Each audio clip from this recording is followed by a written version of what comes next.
I would like to welcome everybody to one of our very first chapters of Care for Children seminar series.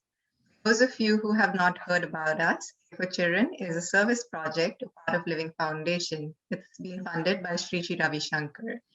Care for Children funds Art of Living preschools in rural India. These schools support children coming from difficult backgrounds of families who cannot afford to send them to school.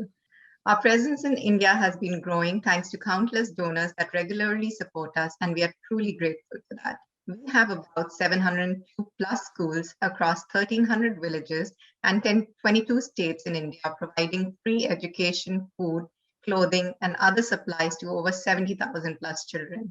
Today's session is themed around International Women's Day and the importance of girl-child education. We are so fortunate to have with us a woman leader and Care for Children volunteer, Renuka Patel. We will be learning about her journey and involvement and volunteering with Care for Children as we discuss the importance of providing education to our girl children in helping them pursue their dreams. I would like to now introduce Renuka ji to all her viewers. In her own words, Renuka ji's initial history of volunteering began when her two daughters attended school in Napa and continued over the course of 20 years.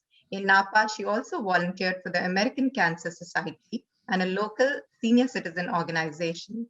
Additionally, she had the opportunity to be in business with her husband for 20 years. In 1999, she was introduced to the Art of Living organization. Over the past 20 years, Renuka has become a fully devoted volunteer for Art of Living organization, including support and execution of programs such as the Happiness Course, Art of Silence course, and the Sky Kids course. He's been teaching the kids course and has enjoyed interacting with and providing guidance to the kids who participate. Renuka, as a donor, was inspired by her own father, who built a school in his village in Gujarat after moving to Mumbai. Following her father's footsteps, she built a school in Chimbli, near Pune, India, for Care for Children Foundation. She also supports the ashram in Bangalore, India, and in Boone for making continuous donations every year. Now I'm going to ask a few questions to Renuka ji to know her better. Renuka ji, welcome. Please share your association with Care for Children. How did that begin? And how long have you been volunteering with Care for Children? Okay, so my journey started of Art of Living in 1999. And I came to know about Care for Children program in about 2001, somewhere around that time. And there was not much bigger Art of Living Care for Children group here. So I got connected with a lady in Washington and I wanted to know what is this program about. So she told me that right now we have a program that we are building the schools for the children in rural area and how you can participate in. So she said we have a dollar a day program which support one child for 1 day. So 365 days will educate one student for the whole year. So that's how I started donating for the Care for Children. I will sponsor one children, and then as the time goes, I sponsor 2 children, and then I started sponsoring 3 children, and then we decided to donate for a computer lab, and then thought came in my mind that instead of this, why don't we build a school and adopt one school from Care for Children? So this is how it works, that someone in the village donate the land and then the donor just gives the money and then they can build the school there. So that's how I got involved in this school building. That's an amazing journey, Renuka ji, supporting the school and having a school to build from ground up. That's amazing. So, have you visited any of these schools in India? Yes, the school that we built, we have visited about 3 years ago, and there was a school actually in village of Chimbli near Pune. in Maharashtra in India. And they had a small school there, but they were running out of the room. So even the one class, they had to take it in the office. So we decided to build a much bigger building. So from elementary school, they can go up to the high school. So children don't have to travel so far. So they have extended, the school is built already, and every year they are increasing one standard. So from now kindergarten to, they have gone up to 8th grade, and then every year they'll go 9, 10, 11, 12. So they were so happy that they don't have to travel any far, for the school. Wonderful. Do you remember how many children attended the school? How many teachers were there? Yes, currently they have about 281 children, and there are about 13 teachers and 7 non-teachers, so total staff of 21. That's wonderful. And like you said, the school has grown, so that's amazing. Yes. Can you tell us a little bit more about what a typical day of the child in the school would be, and what is it that our schools offer that is unique from other schools? So the typical day is just like other school. They have a fixed curriculum, math, science, social study, language, all that. But beside that, what was unique about this, all the CFC school is, they start with the prayer, they teach them slokas, and then they teach them yoga, pranayam, meditation. This is like a regular curriculum for them.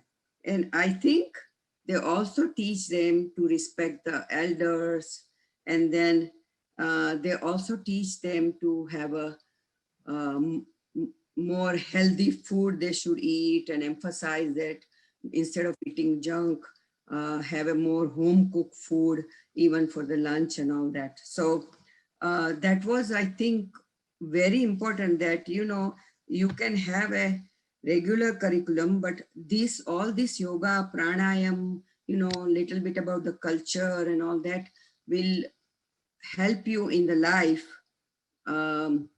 in a different way. So I think it is very important that it can balance your life, when you go through the just academic education. This way you can balance your life and take the challenges every day. I totally agree with you there, Renuka ji. It's so important that the children are given these values and meditation practices right from childhood, and it can help tremendously. Thank you. So, I, do you recall if there were any challenges in setting up schools in any of the places you mentioned? Yes, when they didn't had a school, the children had to travel very far uh, to get the education, and some family were concerned. So especially for the girls' child, they did not wanted their girls to travel so far for the education. So what happened is, having a school in their own community, that is also, all the teachers are and the principals, and they all are from the nearby area. So they felt very comfortable sending their kids to school, which wasn't the case before. So the more kids got educated, almost every children started going to school in the village. That is amazing, the effect and impact that you can have on society. Thank you so much. Renuka ji, as both a donor and a volunteer, what would your message be to those who have not heard about Care for Children and who are wondering how they can contribute? So I think they have so many different programs.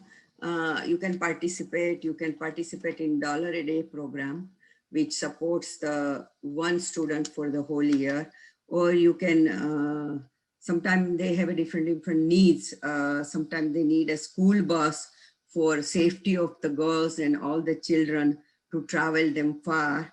So last year we actually had a fundraising for 2 schools in Rajasthan that kids were not going to school and they were not feeling safe. So we already had a fundraising for the 2 buses so more students can go to school.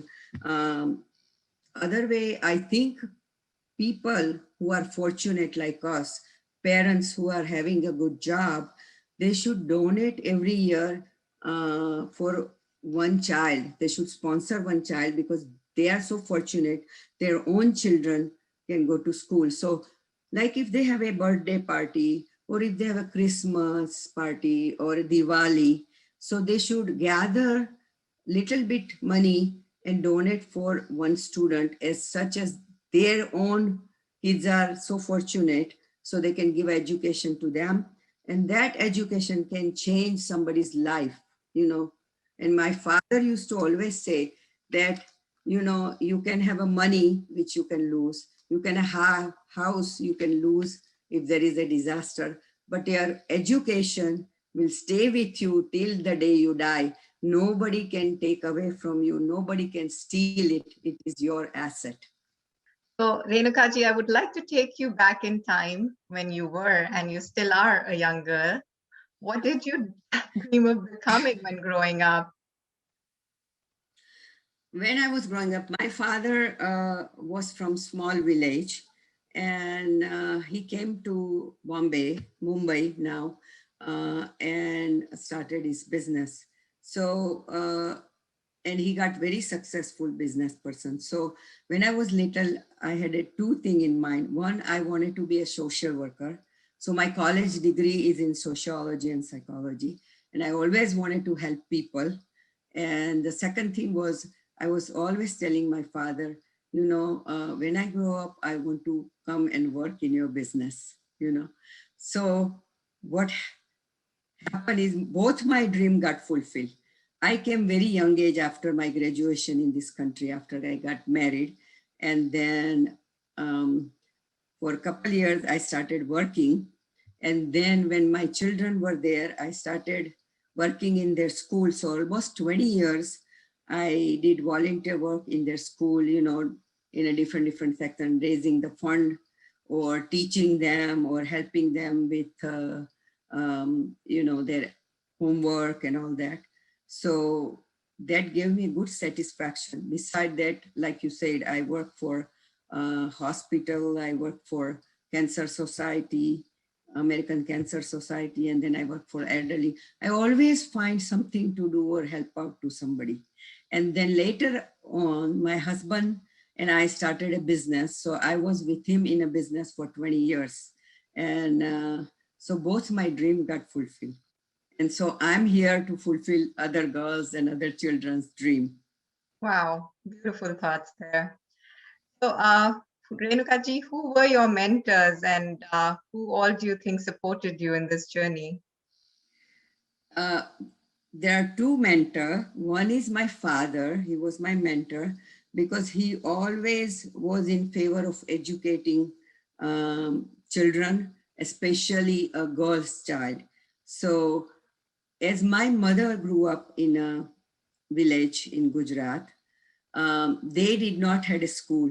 So her parents put her in a school which was very far, and few times she has been in school and she was taken out because the villager will say, I don't think it is safe for your daughter to go to school. So never got educated. So my father did first thing is when he was married, he hired a private tutor and have my mom learn at least to read and write, just the basic thing. Wow. When we grew up, um, he said, you all gonna go to college and graduate and, you know, be a successful person.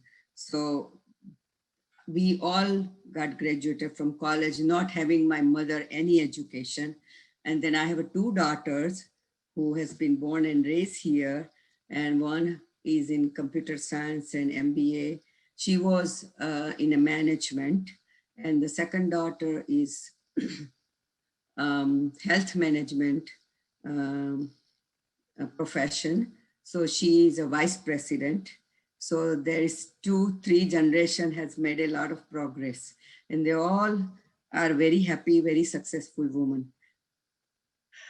It's amazing to have been supported by, a father who has such high values and thoughts about girl child education. We're truly blessed.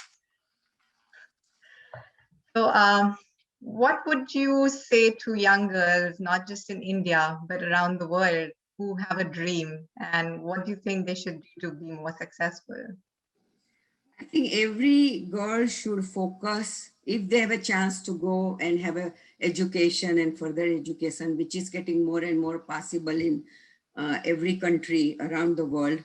So they should work hard and focus on their education, and so they can fulfill their dream and become something someday, and be as successful in their life. Very true. So, in today's society where we feel like with internet, information is right at our fingertips, do you think that is education? What do you think is true education? So education is very good. It helps you academically, but learning about yourself, taking care of yourself, and also all this school, what they are teaching is pranayam, meditation, yoga. That also helps a great deal in practical way, running your uh, daily life and balancing your daily life. These skills are taught in all the Care for Children school, every single one, which is very unique. True. I agree. Like studying math, science, all that is very important. Adding this other dimension is truly, truly phenomenal. So Renuka ji, what are the unique qualities that you think women bring to leadership table? Well, I think woman herself from the beginning is a pillar of the family. She has to nurture the child, raise the child, take care of the household, the cooking, the family responsibility, and all that. And nowadays, they have to also balance that responsibility with their work simultaneously.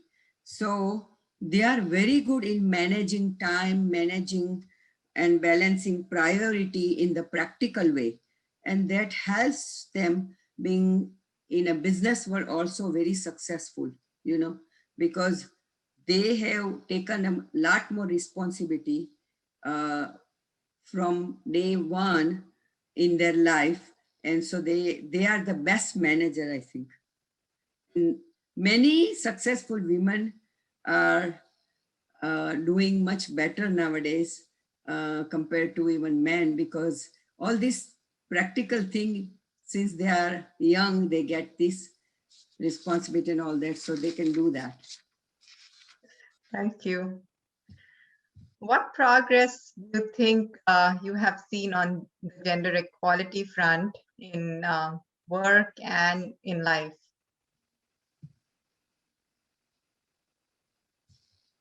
Well, if I look at my own family, like how my mother was not educated and then we were educated, and then my daughters are very successful in the business world, just like that, women have made a tremendous progress nowadays, becoming from doctor to lawyer to president of the country, vice president of the country, and then CEO, and starting their own business. They have got very, very successful.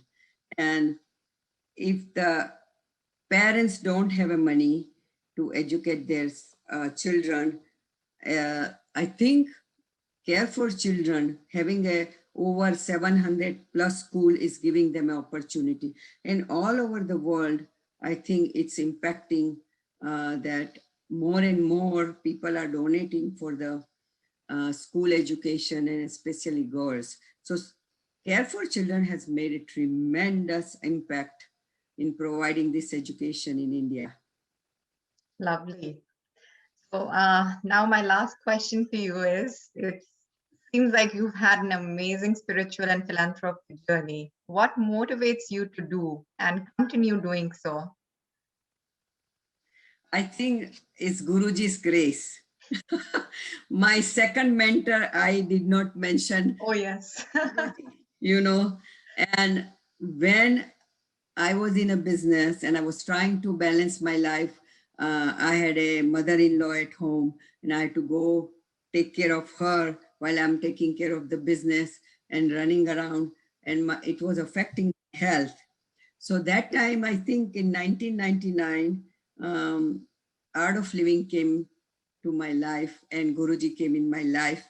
And one of the things I did is it guided me to somehow dissolve the business and go do more volunteer work for Art of Living.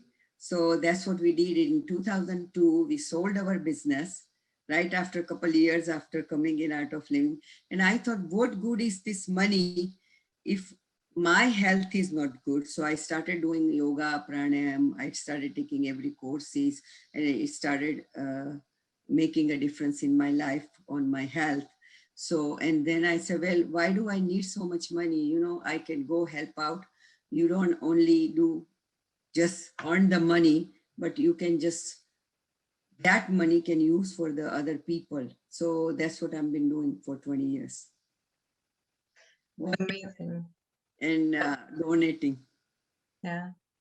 It's amazing getting to know you, Renuka ji. It's the first time I'm seeing you in person, and it's been a wonderful experience knowing you. So, to all our current and aspiring women leaders, all I want to say is continue to shine, bring out your love, light, and wisdom to the world. Stay connected with us on this journey to support our girl children. Do follow us on Facebook and Instagram. Till next time, thank you, take care, and bye bye. Thank you. Thank you.